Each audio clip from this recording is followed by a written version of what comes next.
I believe the work of your bipartisan commission is critical. It's a critical counterpart to the oversight role that Congress itself has to play on these contracting issues.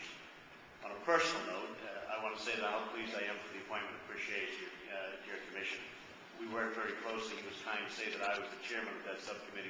For the larger part of the years, he was the chairman before we got the majority back. And I think we had a really good working relationship. We both came at it on the need for a bipartisan approach to oversight, to take the politics out of it and put that forward. And I know that his critical eye is going to be missed in Congress, but you're the beneficiaries of it now, and it's going to bode you well to have his services with you.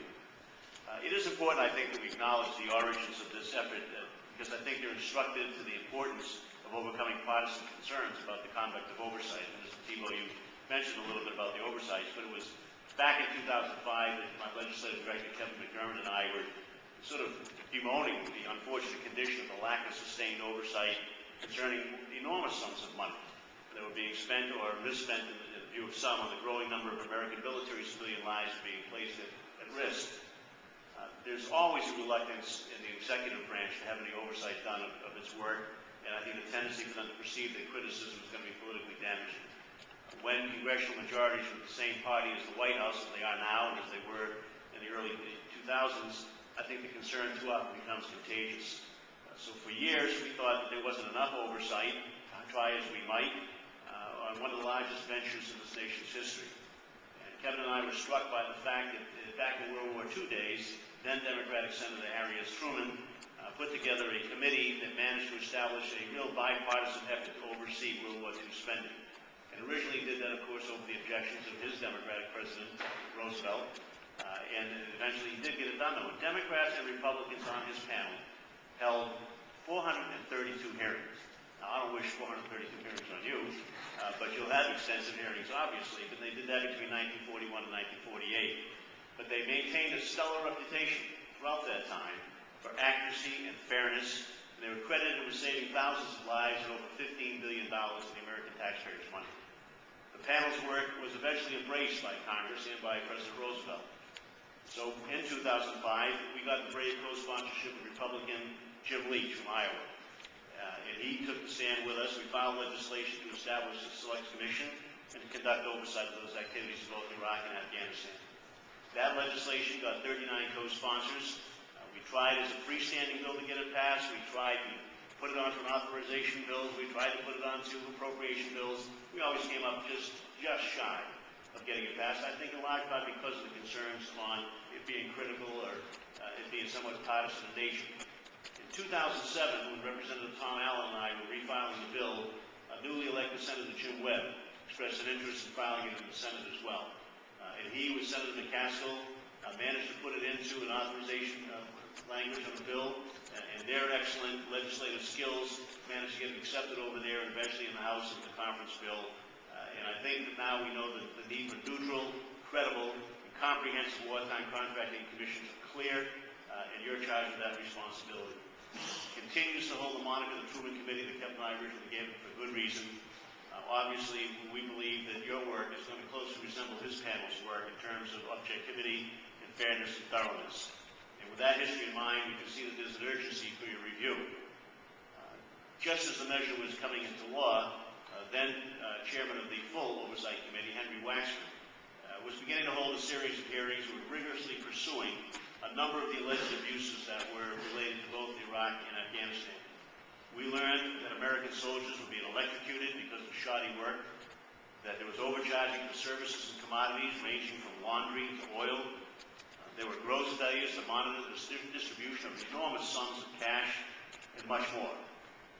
As we now are on a trajectory of redeployment out of Iraq, but I think we're all mindful that there will be a continued presence there, both on military and a developmental aspect. And now also, regrettably for some, intensifying the use of our resources in Afghanistan, it's essential that we use every asset at our disposal to protect our personnel and the taxpayers' money. This morning's hearing is focused on issues related to the LOGCAP contract in Iraq and Afghanistan, as the opening statements have noted. But I think this morning's newspapers also indicate how important that is. Both Senators McCaskill again and Senator Collins have concerns about whether or not these contracts are being operated the way they should.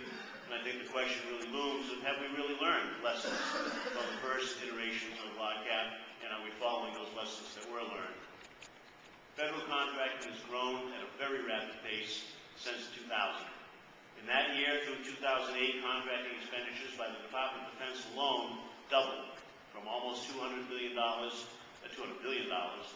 just almost at $400 billion.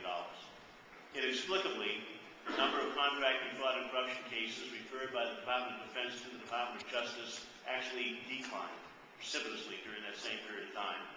That's a troubling trend. More spending coupled with less oversight is a recipe for disaster. We need to ensure appropriate oversight is being conducted of all the contracts. And more importantly, in wartime, when contracts are rewarded with rapid fashion, urgency should not supplant honesty and fairness. It's critical that we as the government ensure that we have the right people doing the right jobs, and more importantly, that the taxpayers are getting the appropriate return on their investment. In short, I would hope that this commission will find opportunities to right-side our contractor workforce so that we may learn from those experiences. We need a sensible blueprint as we turn to the future. We need to distinguish between those functions which are inherently governmental and those which are appropriately contracted out to private entities. And as Mr. Green indicated, we need to find out what's wrong with our own in-house capacity and be able to have some recommendations from you as to how we get that correct going forward. We all have great expectations for what this commission needs to achieve and the manner in which it must conduct itself. It's an enormous task. We expect tremendous sacrifice of your time and energies. The Special Inspector General for Iraq Reconstruction and the Governmental Accountability Office are also working on these matters, and the House Oversight and Government Reform Committee will periodically be assessing progress on all fronts. We have to make sure that the lessons learned are lessons followed. Commissioner Thibault, you and your fellow commissioners and your staff are asked and tasked with a big challenge. Sadly, the environment is ripe for findings. We look forward to the Commission's release of its interim report in June and eventually its full report. In the spirit of the Truman Commission, your charge with ensuring the lives of our military and civilian personnel in combat are being protected to the fullest extent, and that taxpayer money is being spent as wisely and appropriately as possible under very difficult circumstances. This venture is not about blame. It's about oversight so that we can do the best possible job for America. All of the panel's members are impressive, as Mr. Shea said, and you're all known for your public service prior to taking on this role.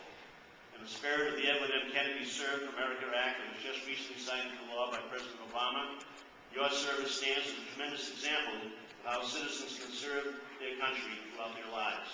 I thank all of you for that very sincerely. The next time we get together in this room, it is you who will be in this seat and I who will be in yours. I say that with some... There's a different perspective down here, Chris. Rest assured that we'll be listening to your reports with every bit of respect and expectation that your work will live up to the work done by Harry S. Truman and his colleagues. Thank you for the opportunity to address your inaugural hearing in the United States House of Representatives. Thank you for your services to the country, and wish you only every success in your venture. Thank you. Thank you.